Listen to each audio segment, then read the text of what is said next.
Neemias capítulo 1, verso 4, quem achou, diga amém. Vamos ler. Tendo eu ouvido estas palavras, assentei-me e chorei e lamentei por alguns dias, e estive jejuando e orando perante o Deus dos céus. Digam todos amém. Pai, fala conosco nesta noite, que a tua palavra, Senhor, nos edifique, nos instrua, nos fortaleça, nos prepare para o dia do amanhã, que traga vitalidade, força a cada um de nós, que sejamos, ó Deus, nutridos por ela, alimentados por ela, que a tua igreja seja renovada através da ministração da tua palavra. Fala conosco poderosamente, não deixe que os nossos pensamentos saiam daqui, que o nosso coração inquieto, ansioso saia daqui. Fala conosco, Senhor, de uma forma toda especial. Eu te peço e te agradeço, em nome de Jesus. Digam todos amém. Vamos aplaudir o Senhor com alegria.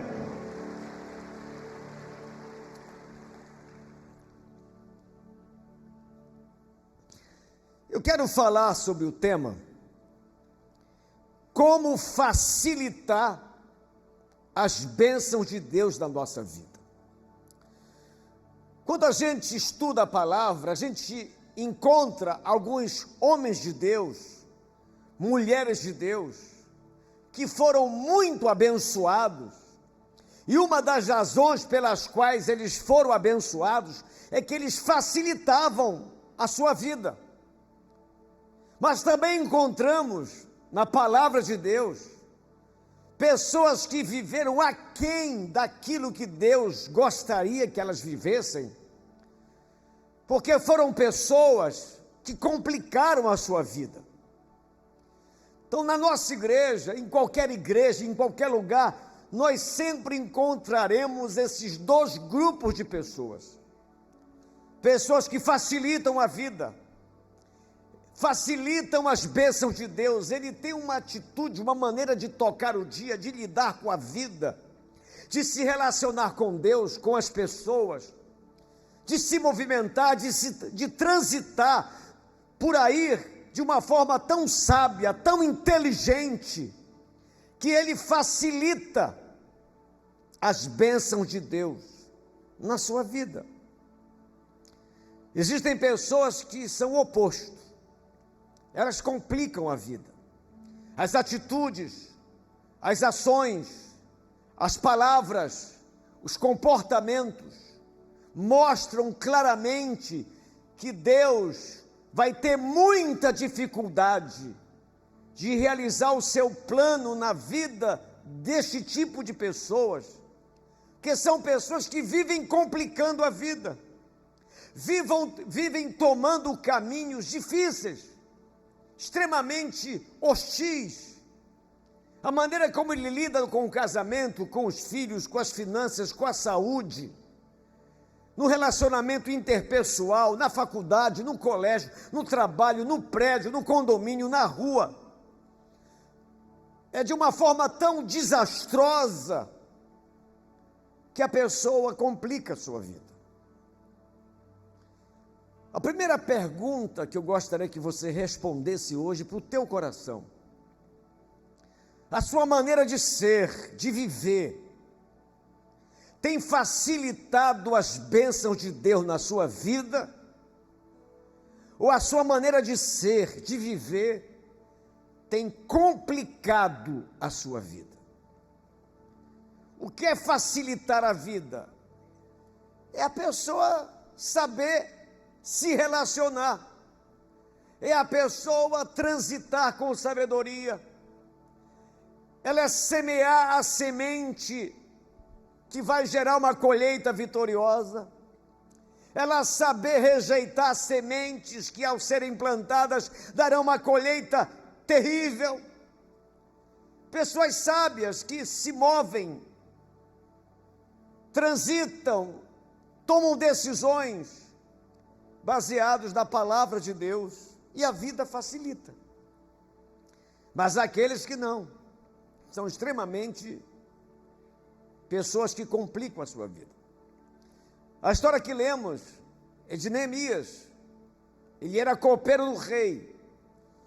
O copeiro do rei era de altíssima confiança do rei, porque antes do rei tomar o vinho, ele provava para ver se o vinho estava envenenado ou não.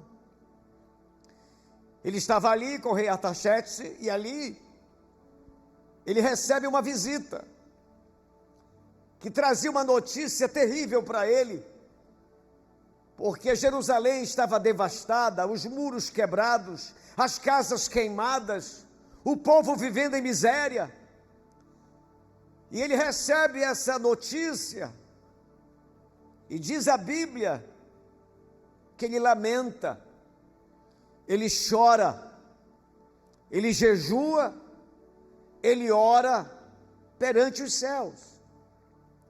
E quando você estuda a vida de Neemias, especialmente nesse processo de transição, de sair, de ser copeiro e ter autorização para ir a Jerusalém, para reconstruir Jerusalém, a gente encontra um homem inteligente, um homem sábio, um homem facilitador das bênçãos de Deus. E eu quero aqui narrar sobre esse tema, porque o que acontece na fortaleza de Suzã, onde ele morava, onde ele trabalhava, a forma como ele lida com uma crise, nos ensinará, cada um aqui, a facilitar a vida. Que eu não tenho dúvida que há pessoas entre nós enfrentando problemas porque você complicou a sua vida, no casamento, na saúde, nas finanças, na vida emocional, na vida espiritual, você complicou. E hoje tem que lidar com as consequências dessa complicação, porque não foi sábio. E a Bíblia diz que aquele que não tem sabedoria, peça a Deus que Ele dá. Então vamos olhar aqui para Neemias e aprender com ele por que ele facilitou a bênção de Deus. Neemias teve um êxito enorme, ele sai lá da fortaleza de Suzã, é liberado pelo rei, vai a Jerusalém, consegue restaurar a sua cidade, o seu país, o seu povo, tem um sucesso tremendo, mas não foi à toa, ele facilitou a vida dele. E como ele fez isso? Número 1, diga comigo, Neemias, mas diga forte, Neemias facilitou a bênção de Deus, porque tinha uma atitude otimista. Diz o capítulo 2, verso 1 e 2, olha o que diz o texto. No mês de Nisan, no ano 20º do rei Artaxerxes, uma vez posto o vinho diante do rei, eu tomei para oferecer e lhe dei. Agora, olha essa frase. Ora, eu nunca antes estivera triste diante do rei. Digam todos amém. Neemias facilitava a vida dele porque ele era um cara otimista, de bem com a vida, um homem de fé. Tanto é que quando acontece uma exceção, o rei percebe. Ele diz, rapaz, tu está com a cara triste, tu deve estar angustiado de alma, porque no geral, Neemias era um homem otimista, um homem alegre. Quem quer vitória para a sua vida aqui? Pelo amor de Deus, comece o dia celebrando, comece o dia declarando vitória, comece o dia na presença de Deus, comece o dia estudando a palavra, Comece o dia beijando a sua mulher, beijando o seu marido, tratando bem o seu filho, a sua filha, o seu cachorro. Tem alguns irmãos, Deus me revelou, que o pessoal é tão negativo, que até o cachorro foge dele. Olha, para um cachorro fugir da presença do seu dono ou da sua dona, é porque a peste não presta. Não presta. Neemias era um cara para frente, um cara que celebrava a vida. Ele era um escravo ali, mas ele não deixou que a sua situação tirasse a sua alegria de viver. Então, muito cuidado com o ambiente que você gera no seu dia. Muito cuidado, minha irmã, quando você sai da cama. Se você percebeu que você está esquisita, agoniada, nervosinha, pegue o lençol e se cubra e fique só debaixo dele. Não te levanta, pelo amor de Deus. Você, meu irmão, você precisa mostrar para a sua família que você é um homem de fé. Não fazendo de conta, mas declarando a sua confiança no Deus que você serve. Minha esposa, meu amor, nós não estamos vivendo um tempo bom, mas eu sei que o meu Deus está comigo, e eu vou fazer um jejum, eu vou orar, e você vai ver Deus se manifestar na nossa casa. Essa é a postura do vencedor, essa é a postura do otimista, essa é a postura do homem de fé. Então, queria incentivar os casais, as famílias. Se você é o único cristão da sua casa, desse testemunho de uma pessoa otimista, uma pessoa de fé que confia na intervenção sobrenatural de Deus. Quando você gera esse ambiente, o milagre acontece. Jesus não conseguiu realizar milagres, muitos milagres em Nazaré, porque o ambiente era de incredulidade. Disseram a ele: não é este o filho de José, o carpinteiro, que andava por aqui, aquele menino, agora se apresenta como Messias? E por causa dessa incredulidade, Jesus se retira de Nazaré e não fez grandes milagres naquele lugar. O ambiente da fé, do otimismo, da celebração, abre-se uma porta no sobrenatural para que o milagre aconteça na sua vida, na minha vida. Diga amém, diga glória a Deus e aplauda o Senhor bem forte. Então se alegre, celebre, comece o dia na presença do Senhor, porque a alegria do Senhor é a nossa força. É nele que está a nossa força para enfrentar uma circunstância adversa, uma situação difícil, uma oposição maligna, uma oposição satânica, uma tribulação que de repente chegou. Você se enchendo de Deus, você vai ser uma pessoa cheia de entusiasmo. A palavra cheia do Espírito Santo significa cheio de entusiasmo. Você sabe da dificuldade, você sabe da gravidade da tua batalha, mas você sabe da grandeza do Deus que você serve, e você declara, e a vitória vem, em nome de Jesus. Número 2, Neemias facilitava a vida dele,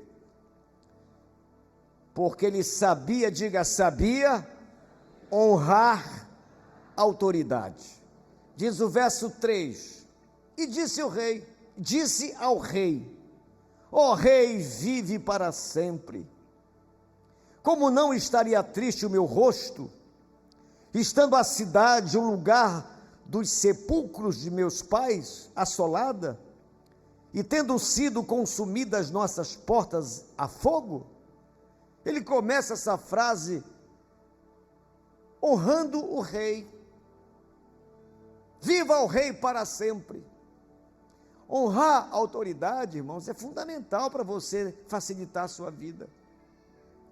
Uma vez, eu já contei essa história aqui, mas foi tão engraçado, lá na nossa bola da chácara, 1 minuto de jogo. E quem gosta de bola espera ansiosamente o sábado chegar. Começa o jogo, 1 minuto. Um jogador foi gritar com o juiz e o juiz expulsou. Vocês precisavam ver a cara de desespero daquela pessoa que perdeu o sábado porque não respeitou a autoridade. Quando você for parado numa blitz, pare com humildade. Deus me revelou. Tem um pessoal aqui difícil. Está lá a blitz para procurar marginais, procurar ilegalidades, e é o trabalho deles. Mas tem gente que quando chega na blitz, baixa o vidro, você vai preso, por desacata a autoridade. Honre a autoridade. Esses meus irmãos aí do estacionamento são missionários do estacionamento. Honre aqueles meninos lá. Eles são autoridades. Muita gente perde a bênção no estacionamento. Mas não só eles não, tem uns irmãos aí de moto. Pedante, arrogante, bicudo.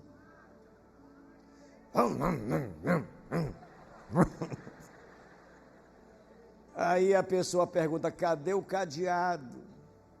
Não tenho. Então não dá para ficar. Aí começa a briga.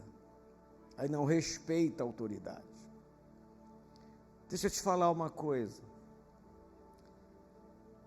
Se você quer prosperar na sua vida, honre as autoridades que passam pela sua vida. Amém, meus irmãos? Honre. Faça a sua parte. Mesmo que essa autoridade não se explique com clareza o que ele está pedindo de você. Isso é fundamental para você crescer. Então, honre as autoridades. Agora, deixa eu abrir um parênteses aqui. No meio evangélico, se abriu um conceito que não é bíblico. Às vezes o líder de célula pisa na bola, aí alguém diz, olha, tu não devia ter feito isso. Respeite a autoridade. Peça perdão à autoridade. Você está errado. Eu sou pastor de vocês.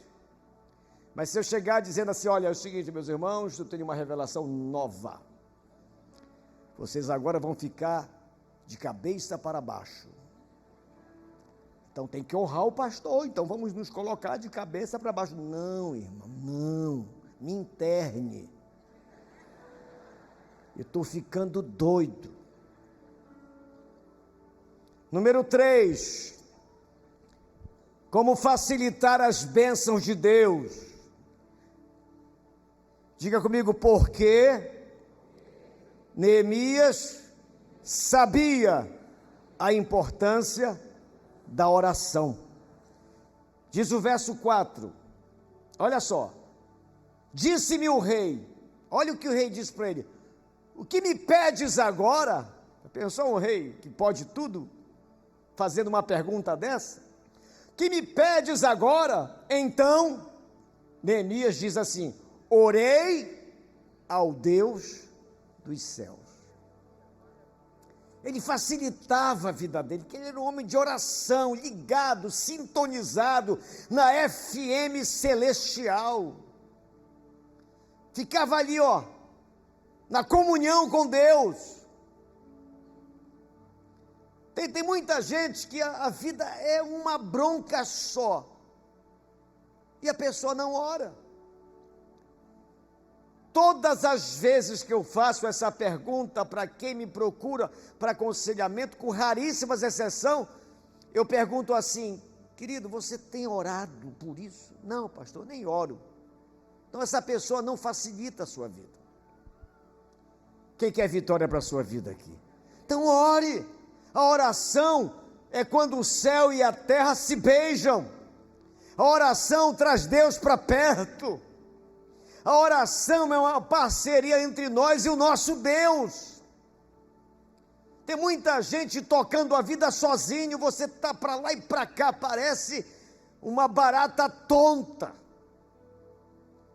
tentando resolver suas broncas. Aqui a bronca de Neemias era enorme, quando o rei diz: olha, o que você está precisando? Então eu orei ao céu. Esse é o caminho. Esse é o passo certo para a gente vencer as nossas batalhas. Ter uma vida de oração. Nada substitui o tempo a sós com Deus. Irmãos, esse culto tem um prazo de validade. Uma vigília tem um prazo de validade. Uma campanha do projeto de vida tem um prazo de validade. Por isso, nós precisamos ser como Neemias. Qualquer dificuldade, qualquer situação, então orei ao Deus dos céus. Tem muita gente aqui, parece que tem 2 meninas aqui, 3 ali, uma ali. Não vê a revelação para cá. Que arrumaram uma peste para namorar. Mas não oraram, não conversaram com Deus sobre a pessoa que está aparecendo na vida. Ficou tão encegueirada pelo gato pirento que não deu tempo nem de orar. Aí depois se arrebenta toda e chega aqui na quarta-feira da vitória. É guerra. É muita guerra, irmão. Você se meteu numa bronca. Amém? Meu Pai Celeste. Neemias orava, irmão. Neemias era um homem de oração. Pelo amor de Deus, corrija isso se você não tem tido esse tempo com Deus.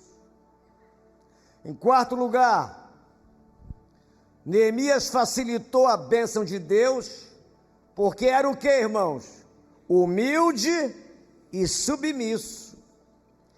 E disse ao rei: se é do teu agrado, olha o cara que sabe pedir, olha só, se é do teu agrado, se é agrado do rei, se o teu servo achar mercê em tua presença, isto é, se o senhor quebrar esse galho, gostar do meu pedido, peço-te que me envies ajudar a cidade dos sepulcros de meus pais, para que eu a reedifique. Olha que cara humilde, submisso. Ele sabe pedir. Ele sabe se comunicar. Ele sabe o seu lugar. Ele sabe a importância do rei. Ele sabe falar. Se é do agrado do rei, ele sabe pedir. Muita gente não recebe vitória, as portas não são abertas, pelo contrário, são fechadas, porque não sabe pedir, não sabe se reportar. E outra coisa, deixa eu te dar um conselho. Como é que você pode saber que você é nariz empinado? Tem um sintoma que é clássico. Você trata bem quem está no nível de relacionamento social, posicional, quem está abaixo de você? Você trata bem? Se você não trata bem, você é muito narigudo, muito soberbo, muito pedante, tu é muito orgulhoso e muito mal educado. Porque o cristão trata bem quem está acima, quem está no mesmo nível e quem está abaixo do seu nível. O próprio Jesus fez isso. Disse aos seus discípulos: eu vou lavar os pés de vocês.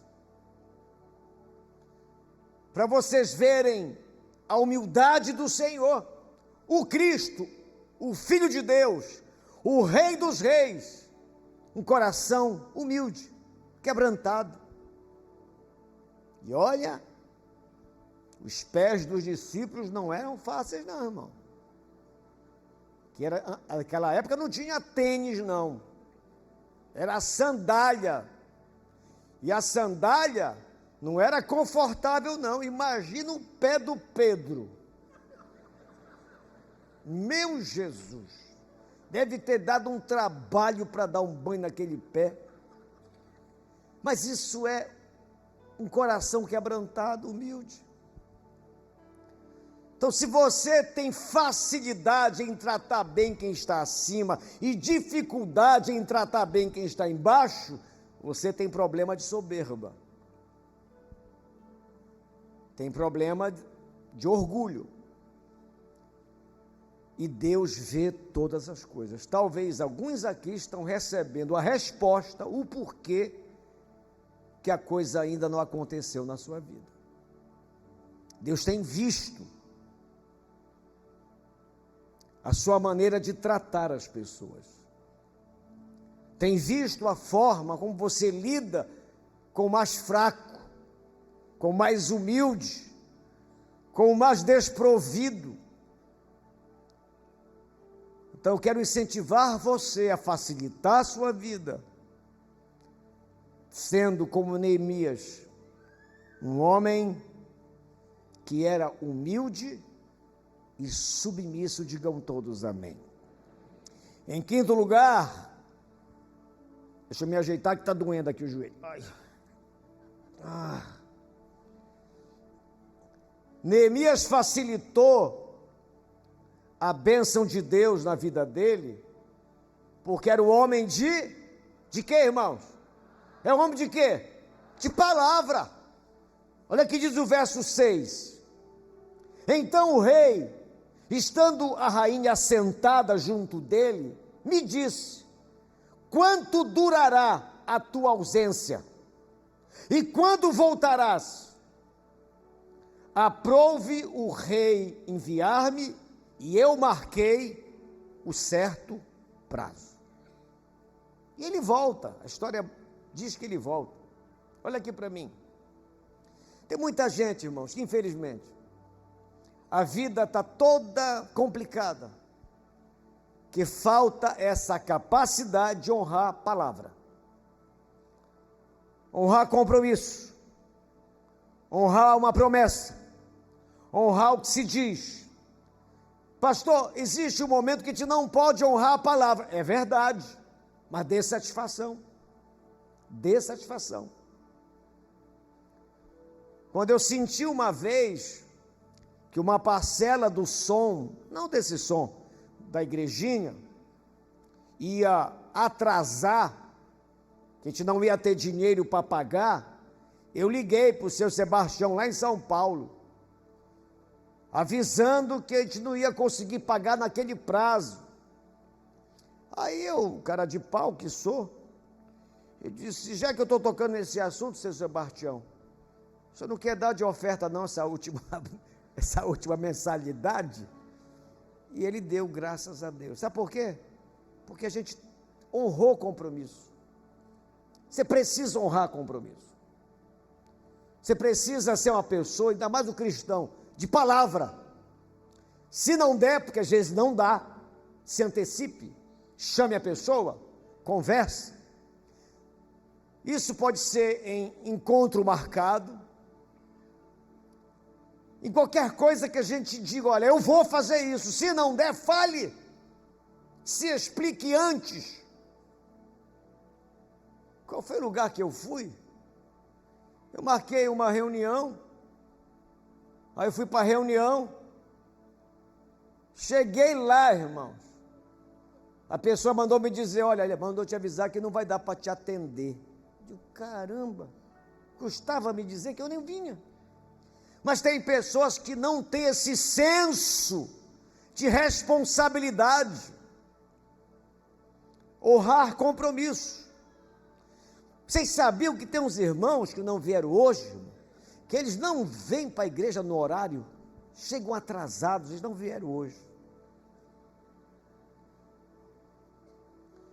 Se a pessoa não cumpre um compromisso com Deus, imagina com os homens. É claro que tem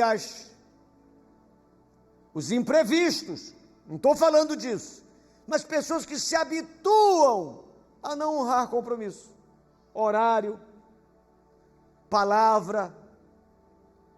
E Neemias era um homem de tanta credibilidade, porque simplesmente ele tinha palavra. Eu, graças a Deus, eu tenho maior cuidado com essa igreja, maior cuidado, meu Deus do céu. Essa igreja, a gente está aqui há 26 anos, e eu me esforço, tento administrar de todas as formas para não vacilar nos compromissos que ela tem. Todas essas 6 casas, até perdi a conta, que nós compramos, nós pagamos todas elas. Não devemos nada para ninguém. Essa obra aqui, isso é bonito. Aí Deus abençoa a vida da gente. Como é que Deus vai te abençoar se você promete algo para alguém? Por exemplo, irmão, tipo assim, deixa eu ver se eu faço uma ilustração. Você assume um compromisso e já percebeu que não vai conseguir. Chama a pessoa, ela vai te compreender, ela vai te entender, ela vai perceber que você é alguém que tem palavra, só se rolou um pouco, mas vai honrar o compromisso.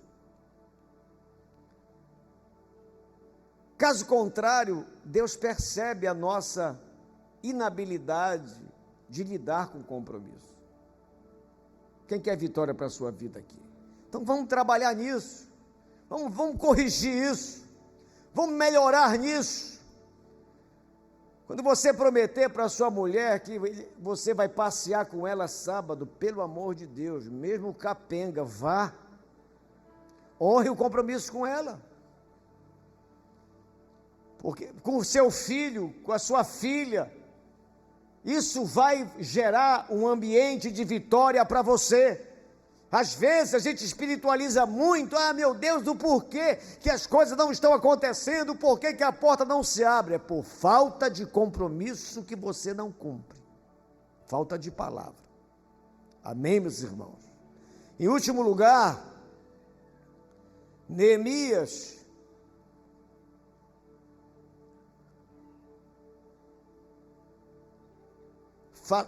coloca o 7 aí, Adriano. Porque Neemias facilitou a bênção de Deus. Diga comigo, porque sabia que todo o progresso vinha da parte de Deus. Olha que diz o verso 8, para encerrar. Como também carta para Asaf, guarda das matas do rei, para que me dê madeira para as vigas das portas da cidadela do templo, para os muros da cidade, para a casa em que deverei alojar-me. E o rei mais me deu, porque a boa mão do meu Deus era comigo. Pode aplaudir Jesus por isso. Esse cara é fera. Neemias era fera. Ele era humilde, ele era uma pessoa submissa, ele era um cara inteligente, tinha inteligência emocional, ele sabia pedir, sabia se relacionar, sabia se portar, mas ele nunca atribuiu o sucesso da sua jornada a essas coisas. Ele disse: porque a boa mão do meu Deus era comigo. Se você entender isso aqui, você vai longe. Que por muito menos, pessoas largam as mãos de Deus. Por muito menos, cristãos deixam de vir à igreja. Por muito menos, a pessoa deixa de ir para a sua célula. Por muito menos, a sua intensidade por Deus fica aguada. Porque ela não reconhece que o seu sucesso é a boa mão de Deus que está sobre ela. E na prática, ela deixa de orar, deixa de jejuar, deixa de ler a Bíblia, deixa de vir para a igreja, deixa de ir para a célula, porque as coisas estão bem, e ela acha que é ela que é o resultado de tudo isso. Não. Tudo que temos, tudo que somos, tudo que conquistamos, vem da boa mão do nosso Deus. Fique em pé e aplauda Jesus bem forte, aplauda o Senhor com alegria, dá um brado de glória, glorifica Ele, é Ele que está sobre você, é a mão dEle que está sobre você, é a bênção.